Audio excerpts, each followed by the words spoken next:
ہم پیر ندیم میں آ کر بیٹھ گئے. قبلہ مفتی صاحب سے گفتگو ہوئی. آپ نے اپنے بیٹے بریگیڈیئر صاحب کا ذکر کیا اور فرمایا کہ وہ مجھے لے گئے اپنے گاؤں میں لے گئے.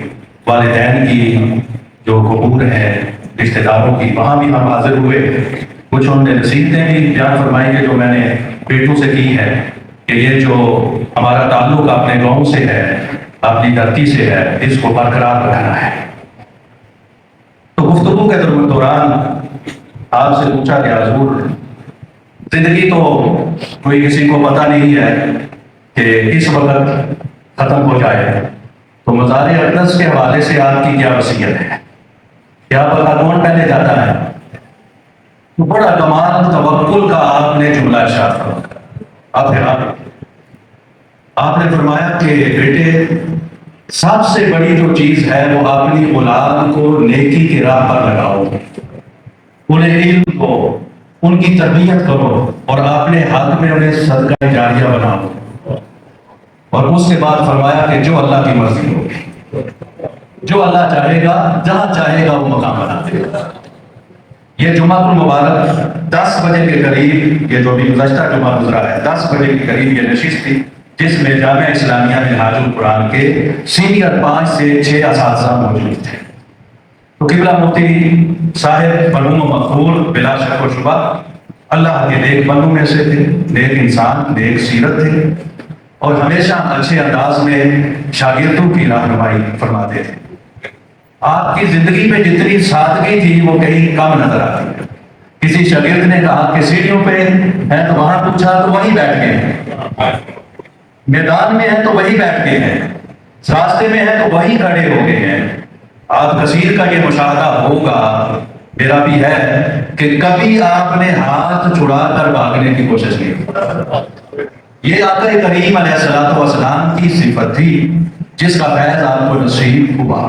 جب بھی کوئی آپ سے سوال پوچھتا اس کو تشفی اور تسلی کے ساتھ جواب عطا فرماتے اور اس کے ساتھ جب تک وہ مطمئن نہ ہو جاتا ادھر ادھر نہیں جاتا. بڑی محبت فرماتے. سخاوت بھی آپ کی کمال کی تھی. قبلہ حضور شیخ الاسلام بھی گفتگو فرمائیں گے، انتظار ہے، چند گھڑیاں ہی باقی ہیں. آپ کی سخاوت کی 1-2 بات آپ کو بیان کر دوں. اکثر استراحت کے وقت میں، ریسیس کے وقت میں جب 3 لیکچر جامعہ کے مکمل ہوتے تو ہمارے پاس تشریف لاتے، بلکہ ہم خود ہی ان سے استفادے کے لیے ان کو لے آتے، ان سے سوال بھی عرض کرتے، گفتگو بھی کرتے، کلام بھی سنتے اور جو کوئی سوال ذہن میں آتا اور اس کے بارے میں رہنمائی حاصل کرتے تھے. آج بھی ہم بیٹھے تھے تو ہر کوئی یہی کہہ رہا تھا کہ آج ہم کس سے پوچھیں. ایک غمگین اور پریشانی کی صورت تھی کہ بچہ اور ہمیں ہدایت دینے والی شخصیت اب ہم میں وجود نہیں ہے.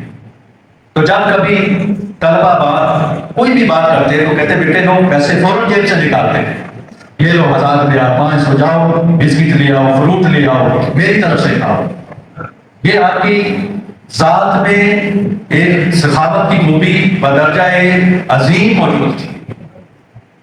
اور کئی دفعہ آپ اپنے شاگردوں کی گھر میں دعوت بھی فرماتے تھے. مشہور تھے آپ کے گھر کے پکوان، حضور شیخ الاسلام کو بھی دعوت دیا کرتے تھے، طلبہ کو بھی. وہ بھی یوں ہوتا کہ جب عرض فرماتے تھے کہ میں نے یہ شیخ الاسلام کو یہ چیز کھلائی تو طلبہ کہتے حضور ہم، تو فرماتے آپ بھی بنا دینا. یہ بہت ساری خوبیاں آپ کی شخصیت میں موجود تھی. اور ایک بڑی خوبی کہ آپ عصری جو رعایت ہے اپنی گفتگو میں، فتویٰ میں، اس کا بہت لحاظ رکھتے تھے.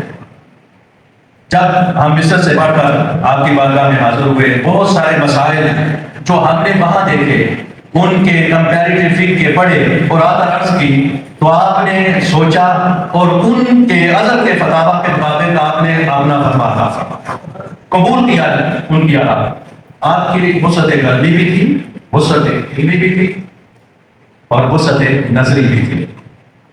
حاضرین محترم، حضور قبلہ مفتی صاحب کی جس جہت کو بھی آپ چاہیں گے کہ گفتگو کریں، جیسے مجھ سے پہلے مفتی صاحب نے بھی اور بالخصوص ناظم اعلیٰ صاحب نے بہت ہی خوبصورت باتیں فرمائی. حقیقتاً وہ اپنی ذات میں ایک انسائکلوپیڈیا تھے، انسائکلوپیڈیا تھے۔ ہم نے کبھی اقبال کے بارے میں پوچھا تو اقبال کا ایک شعر نہیں، پوری غزل اور پورا کلام پڑھ دیتے تھے۔ آپ حیران ہوں گے، میں نے شروع میں کہا کہ استحضار نصوص، اقبال ابھی بھی ان کا حافظہ اتنا مضبوط تھا تو پڑھتے چلے جاتے، میر کی بات ہوتی تو میر کو پڑھتے چلے جاتے، غالب کی بات ہوتی تو غالب کو پڑھتے چلے جاتے۔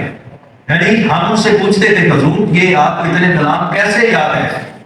تو فرماتے کہ یہ میرا ذوق ہے اور یہ میں نے اپنی اوائل عمر سے ان دیوانوں کو پڑھا ہے، یاد کیا ہے اور آج بھی پڑھتا ہوں۔ پھر آپ نے ایک نسخہ، آپ نے قلمی نسخہ، وہ ہمارے ایک دوست محترم سلیم صاحب کو عطا فرمایا ہے، جس میں انہوں نے اقبال علیہ الرحمہ کے بہت سارے ابیات کی شرح حاصل کی ہے۔ یہ 3 یا 4 دن پہلے کی بات ہے، جمعے والے دن کی نشست سے پہلے 2 دن آپ نے وہ نسخہ وہی ای لرننگ میں بیٹھے سلیم صاحب کو عطا فرمایا اور فرمایا کہ یہ اقبال کے بہت سارے مقامات کی اشعار کی میں نے شرح لکھی ہے، آپ اس کو کمپوز کرو پھر مجھے دو تاکہ یہ کتابی صورت میں سامنے آ سکے۔ تو آپ اس قدر علم میں پختگی اور مہارت رکھتے تھے۔ حدیث کی بات ہوتی تو حدیث بھی استحضار اتنا تھا، اول سے لے کر آخر پڑھتے تھے۔ فقہ کے کسی پہلے کی بات ہوتی تو اس پر کئی ائمہ کی آراء بیان فرماتے تھے۔ تو قبلہ مفتی صاحب ایسی عظیم ہستی تھی کہ جن کا نعم البدن اللہ تعالیٰ سے مانگا ہی جا سکتا ہے لیکن نظر نہیں آتا۔ ہر پھول کی اپنی خوشبو ہوتی ہے، ان کی اپنی خوشبوئیں تھیں جو وہ اس ماحول میں چھوڑ کر اس دنیا سے تشریف لے گئے ہیں۔ ہزاروں ان کے شاگرد ہیں، پھر جیسے کہ ذکر ہوا کہ نماز جنازہ میں لوگوں کا آنا تھوڑے سے وقت میں، کوئی بہت زیادہ وقت نہیں تھا، 10-11 بجے اعلان ہوا اور شام کے بعد جنازہ تھا، تھوڑا سا وقت تھا۔ راولپنڈی سے، گجرات سے، سیالکوٹ سے، نارووال سے، بہادرپور کے مختلف علاقوں سے، جہاں جہاں سے طلبہ شاگرد پہنچ سکتے تھے وہ پہنچے، اور جنازے میں اتنے لوگوں کی شرکت وہ آپ کے ساتھ محبت کا اظہار تھا۔ اعتکاف میں لوگ عصر کے وقت جب روزہ لگا ہوتا ہے، بندہ بھوکا ہوتا ہے، نڈال ہوتا ہے، تو عصر کے وقت حضور قبلہ مفتی صاحب کی نشست کو اس لیے بیان کرتے تھے کہ یہاں بیٹھیں گے تو روزے کا بھی محسوس نہیں ہوگا، محبتیں ملیں گی، وہ ایک چاشنی ملتی تھی۔ تو اللہ تعالیٰ نے آپ کو جہاں ذرافت عطا فرمائی، علم عطا فرمایا، وہاں اس علم کو آگے منتقل کرنے کا عظیم منہج عطا کیا۔ یعنی علم ہونا بھی بڑی بات ہوتی ہے، لیکن علم کو آگے کسی کو دینا، اسے وارث بنانا، یہ بھی بعض لوگوں کو اللہ تعالیٰ یہ حکمت اور یہ مقام عطا فرماتا ہے۔ اور ان لوگوں میں سے حضور قبلہ مفتی اعظم منہاج القرآن انٹرنیشنل مرحوم مغفور مفتی عبد القیوم خان ہزاروی صاحب کو حاصل تھا۔ حاضرین محترم، انتظار کی گھڑیاں ختم ہو رہی ہیں۔ مجدد الملل الحاضرہ حضرت شیخ الاسلام والمسلمین پروفیسر ڈاکٹر محمد طاہر القادری اطال اللہ عمرہ بالصحۃ والعافیہ وادام فیوضاتہ القدسیہ کو ہم دعوت دیتے ہیں کہ وہ آخری ملفوظات عالیہ سے ہمارے قلوب و اذہان کو روشن اور